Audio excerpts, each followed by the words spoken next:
ايوه. اهلا حلمي، شغلتني عليك يا حلمي.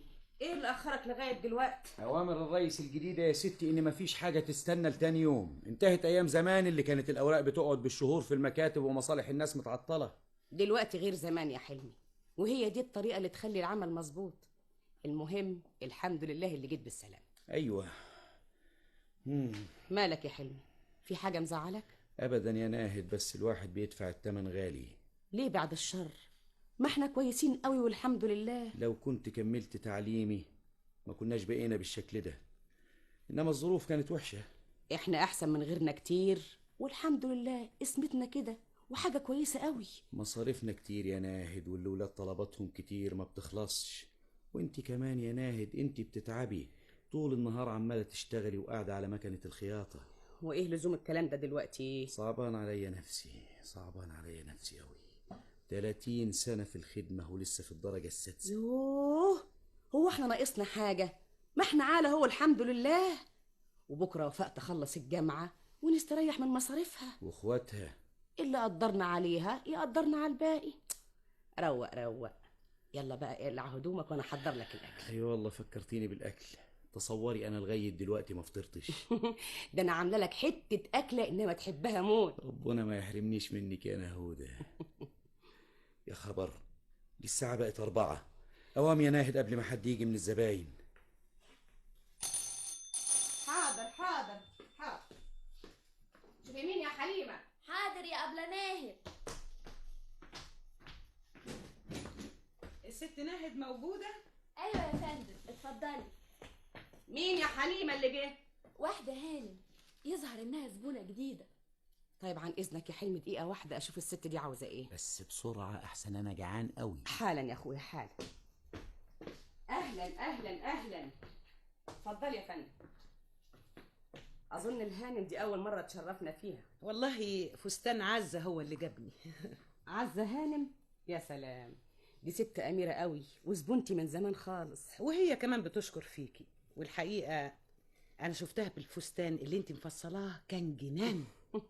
ده بس من ظرف حضرتك، انا في خدمتك. أدي يا ستي حتة قماش عاوزاكي تفصليها لي. طيب يا ستي. الله، ايه الذوق الجميل ده؟ لا ده انت ذوقك هايل جدا، انا ما اقدرش على كده. متشكرة. بس أنا عاوزة الفستان أجمل من فستان عزة. ان شاء الله، ده هيبقى على حضرتك جنان.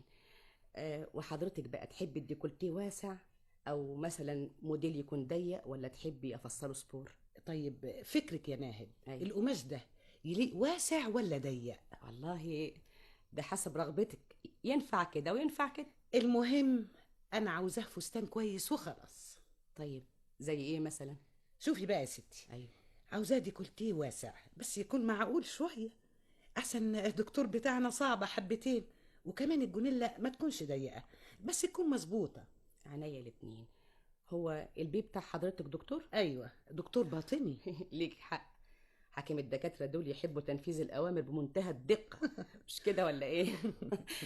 طيب في كتالوج يمكن يعجبك فيه حاجة، ثانية واحدة أجيب. برضو احسن. اتفضلي. إيه رأيك في الموديل ده؟ صدره واسع شوية. طيب إذا كان يعجبك الصدر يعني، طيب نضيق شوية. طيب والصدر ده ينفع على الجونيلا دي؟ ممكن أوي، بس نعمل فيه شوية تعديلات. الله، على فكرة الهانم اسمها ايه؟ عليا. اهلا وسهلا، تشرفنا. اصل ذوقك جميل جدا، ذوقك جميل في القماش ونساني الحكايه دي نسال على الاسم يعني. طب يا ستي بقى، وبتاخدي كام؟ يا اخي ما فيش فرق، المهم الفستان يعجب حضرتك. على فكرة انت عندك مانع ان الدكتور يحضر البروفا اذا كان فاضي؟ ابدا، يشرف في اي وقت. بس ده متعب. لا ما تخافيش، كل طلباته هعملها يا علي هاني. لا ان كان عليه هو عاوزني اخرج بكم طويل وبفستان زي هدوم زمان. ما تخافيش، هريحه وانفذ لك طلباتك، ما يكونش عندك فكره. والبروفا امتى؟ البروفا امتى؟ انا عندي شغل. طيب بعد 3 ايام تتفضلي تعملي بروفا، وبعد 3 ايام تستلمي الفستان. كويس. تسمحي اخد الماس؟ اتفضلي. يا حليمة هاتي ورقة وقلم، تعالي. حاضر. يا سلام، جسمك جنان. 45. حاضر. 45. 36. 36. 75. 75. طيب دراعك يا فندم. طيب الفستان هيطلع هوسة وبكرة هفكرك. على الله. طيب استأذن انا بقى، ميعادنا بعد 3 ايام ان شاء الله. اوروفوار يا ناهد. رفاري عليا هاني. أنست وشرفت. الله يأنسك يا حبيبتي.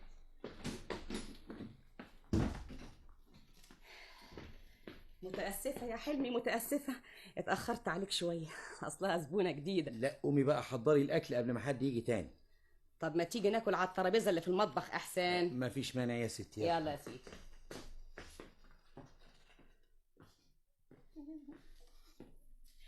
يا سلام عليك يا ناهد، اهي دي الاكله اللي انا بحبها قوي. مش قلت لك اوعى تكون زعلان مني اللي اتأخرت عليك، لكن انت السبب، اتأخرت لغاية ميعاد شغلي ما جه. معلش يا ستي، ادي احنا طول عمرنا كده. الله، امال فين وفاء؟ مش سامع لها صوت. وفاء النهارده عندها امتحان وخرجت من الساعة 3. البنت دي تعبت كتير السنه دي، اهي اخر سنه ليها وربنا ياخد بيدها. ولا اخواتها يا حبة عيني، تخلص مذاكرتها من هنا وتنتبه لاخواتها من هنا. هتعمل ايه يا ناهد؟ هتعمل ايه؟ ما هي عارفه البير وغطاه. الحقيقة يا حلمي البنت عاقلة قوي وفاهمة الحياة كويس قوي. كل طلبة كلية التجارة كده، حياتهم بحساب وخطواتهم بحساب. يا ترى هتعمل ايه لما تتجوز؟ ربنا ياخد بيدها ويجيب لها عدلها. يا رب يا رب اشوفك يا وفاء يا بنتي وانت كده في مركز عظيم. الحمد لله يا حلمي، احنا كنا فين؟ الحمد لله الحمد لله، انا شبعت. لما اقوم انا بقى انام لي شويه. طيب يا اخويا، وانا هقوم اشوف شغلي.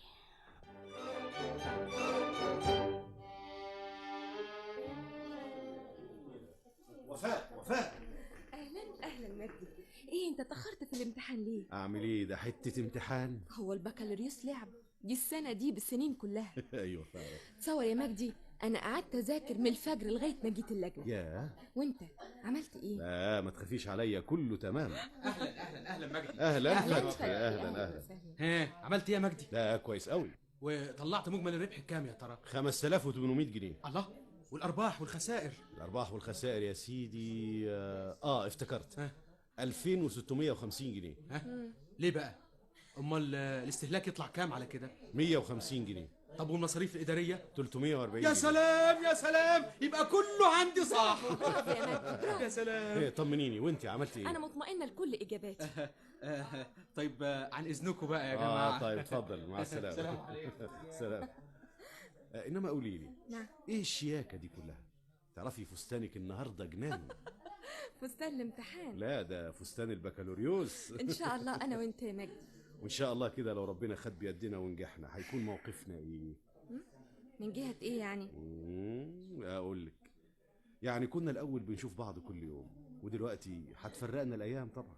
ومين اللي قالك كده؟ الجامعه. بالعكس، مين عارف. يعني موافقه؟ على ايه؟ بعدين معاكي بقى يا وفاء. ما تسيب الحكايه دي يا مجدي دلوقتي لغايه ما تظهر النتيجه. تبقي موافقه. المهم موافقتك انت وعيلتك. وهم يلاقوا واحده اجمل ولا اكمل منك؟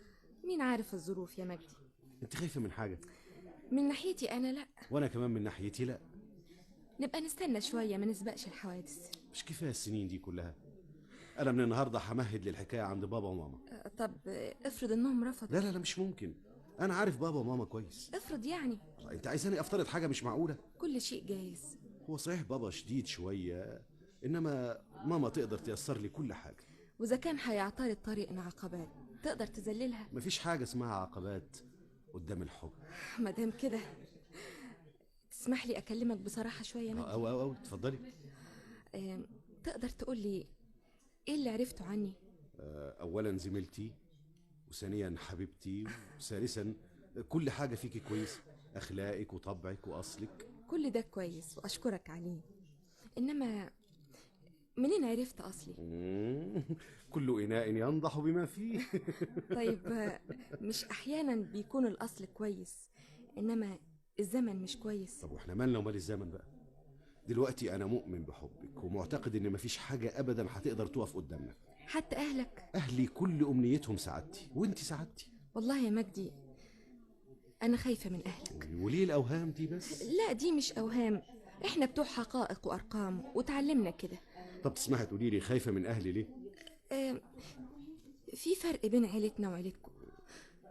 أنت باباك دكتور كبير وأنا بابايا موظف صغير. بقى دي أفكار واحدة خريج التجارة؟ طبعا لا، بس أنا بتكلم بعقلية المجتمع اللي إحنا عايشين فيه. مفيش حاجة دلوقتي اسمها غني وفقير، كلنا واحد. ده كلامك أنت يا مجدي ودي الحقيقة، بس أقدر تقنعهم بكده؟ ولا باباك أنت زي ما بتقول باباك شديد؟ عجلة الزمن أسرع من بابا ولازم يجريها. وإذا اعترض تقدر تخالفه؟ هو صحيح ربنا